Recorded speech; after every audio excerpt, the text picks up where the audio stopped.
প্রিয় দর্শক বন্ধুরা, আপার প্রাইমারির প্যানেল প্রকাশের আর মাত্র কয়েক ঘন্টার অপেক্ষা।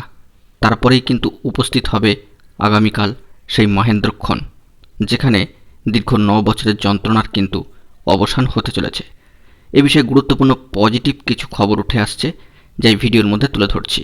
তাই অবশ্যই ভিডিওটিকে আপনারা শেষ পর্যন্ত শুনে বোঝার চেষ্টা করবেন এবং শেষ পর্যন্ত অবশ্যই দেখে নেবেন। চ্যানেলটিকে সাবস্ক্রাইব করে নিয়ে সঙ্গে থাকবেন। বন্ধুরা, প্রথমেই যে পজিটিভ দিকটাকে উল্লেখ করা প্রয়োজন সেটি হচ্ছে সম্মানীয় নতুন ডিভিশন বেঞ্চের দুই বিচক্ষণ এবং দূরদৃষ্টি সম্পন্ন বিচারপতিদ্বয়ের কথা উল্লেখ করতেই হয়। কারণ প্রথম হিয়ারিংয়েই তাঁরা এটা কিন্তু বুঝিয়ে দিয়েছেন, একটি গুরুত্বপূর্ণ নিয়োগ সংক্রান্ত প্যানেল এভাবে কিন্তু আটকে থাকতে পারে না মাত্র কয়েকজনের অসুবিধার কারণে। যে কোনো নিয়োগের ক্ষেত্রেই কোনো না কোনো অভাব, অভিযোগ, ত্রুটি, বিচ্যুতি, ভুল ত্রুটি এগুলো হয়েই থাকে। সেক্ষেত্রে সম্মানীয় দুই বিচারপতিরা স্কুলের বিষয়টিকে সবচেয়ে তাৎপর্যপূর্ণভাবে লক্ষ্য করেছেন। কারণ এই একটি প্যানেল প্রকাশিত না হলে এবং যোগ্য বঞ্চিত প্রার্থীরা স্কুলে না যাওয়া পর্যন্ত হাজার হাজার শিক্ষার্থীরা, অর্থাৎ বাচ্চারা, যাদেরকে আমরা টিচার এডুকেশনের ভাষায় পুপিলস বলে উল্লেখ করে থাকি, তারা কিন্তু অত্যন্ত সাফার করছেন। অর্থাৎ ছোট ছোট বাচ্চাদের শিক্ষায় ক্ষতি হচ্ছে এই সমস্ত যোগ্য বঞ্চিত যে সমস্ত শিক্ষকরা রয়েছেন, হবু শিক্ষকরা, তারা স্কুলে না যাওয়া পর্যন্ত। তাই প্যানেল অতি দ্রুত প্রকাশ করে দেওয়া উচিত, এটাই কিন্তু তারা বুঝেছেন এবং সেটাই কিন্তু ঘটতে চলেছে। এটি হলো সবথেকে বড় একটা পজিটিভ দিক। অন্যান্য যে সমস্ত খবরগুলি রয়েছে তাও তাৎপর্যপূর্ণ, কারণ পশ্চিমবঙ্গ আপার প্রাইমারি চাকরি প্রার্থী মঞ্চের তরফ থেকে চেয়ারম্যান তৎসহ সম্মানীয় শিক্ষামন্ত্রীর সঙ্গেই কিন্তু দেখা করা হয়েছে এবং তাদের তরফ থেকে এটাও দাবি করা হয়েছে যে যতটা স্বচ্ছ পারা যায়, বলা যেতে পারে একেবারে নিখুঁতভাবে এই প্যানেল কিন্তু প্রকাশ করতে হবে। সেক্ষেত্রে কোনো ধরনের ত্রুটি বিচ্যুতি যাতে না থাকে তার অনুরোধ কিন্তু করা হয়েছে পশ্চিমবঙ্গ আপার প্রাইমারি চাকরি প্রার্থী মঞ্চের তরফ থেকে। কারণ শেষ যোগ্য প্রার্থী পর্যন্ত স্কুলে যাক, এটাই তারা চেয়েছেন।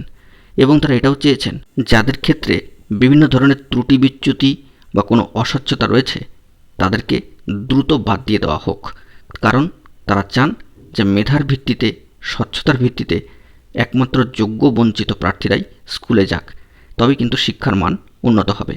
এ বিষয়ে তারা চেয়ারম্যান সাহেব, সম্মানীয় সিদ্ধার্থ মজুমদার মহাশয়, পাশাপাশি সম্মানীয় শিক্ষামন্ত্রীর সঙ্গেও কিন্তু এ বিষয়ে দেখা করে যাবতীয় বার্তা দিয়েছেন এবং তাঁদের তরফ থেকেও এ বিষয়ে কিন্তু পজিটিভ বার্তা দেওয়া হয়েছে যে যতটা সম্ভব তারা পজিটিভভাবেই কিন্তু প্যানেল প্রকাশ করবেন এবং যোগ্য বঞ্চিত প্রার্থীদেরকে স্কুলে পাঠাবার কিন্তু ব্যবস্থা করবেন। এ বিষয়ে ইতিমধ্যে স্কুল সার্ভিস কমিশন তাদের চূড়ান্ত ব্যস্ততার মধ্যে দিয়ে পজিটিভভাবে সদর্থক উদ্যোগ নিয়ে এই কাজ কিন্তু শুরু করে দিয়েছে। আর মাত্র কয়েক ঘন্টার অপেক্ষা। এবং এই মুহূর্তে এই নিয়োগের ক্ষেত্রে যেটা না উল্লেখ করলেই নয় যে রাজ্য সরকার কিন্তু যথেষ্ট পজিটিভ রয়েছেন এই আপার প্রাইমারি শিক্ষক নিয়োগ প্রক্রিয়াটিকে এগিয়ে নিয়ে গিয়ে নিয়োগ প্রক্রিয়াকে সম্পন্ন করে দিতে। কারণ দীর্ঘ কয়েক বছর ধরে বেশ কয়েক হাজার হাজার প্রার্থী কিন্তু সাফার করছে, পাশাপাশি বাচ্চারাও কিন্তু নানান ধরনের পড়াশোনার ক্ষতির মধ্যে দিয়ে যাচ্ছে। তাই রাজ্য সরকারের যথেষ্ট উদ্যোগ রয়েছে, তারা কিন্তু সদর্থক ভূমিকা ইতিমধ্যে নিয়েছেন। এর পাশাপাশি তারা এটাও চাইছেন যে নিয়োগ প্রক্রিয়া দ্রুত সম্পন্ন হয়ে যাক। কিন্তু আরেকটা বিষয়কে উল্লেখ করতে হয় যে সম্মানীয় বিচারপতিদের যথেষ্ট দূরদর্শিতা রয়েছে, যথেষ্ট বিচক্ষণ তারাও কিন্তু এটাও বুঝেছেন যে বঞ্চিত কিছু প্রার্থী রয়েছে, তাদেরও কিছু অভাব, অভিযোগ, দাবি দেওয়া রয়েছে, সেগুলোও কিন্তু শোনা হবে, এরকম একটা ইঙ্গিত পাওয়া গেছে। সব মিলিয়ে বলা যেতে পারে আপার প্রাইমারি শিক্ষক নিয়োগের ক্ষেত্রে এবার কিন্তু পজিটিভ দিকই উঠে এলো। বন্ধুরা, এখন এই পর্যন্তই। যাবতীয় গুরুত্বপূর্ণ আপডেটগুলি পাওয়ার জন্য চ্যানেলটিকে এখনই সাবস্ক্রাইব করে নিয়ে সঙ্গে থাকবেন। ধন্যবাদ।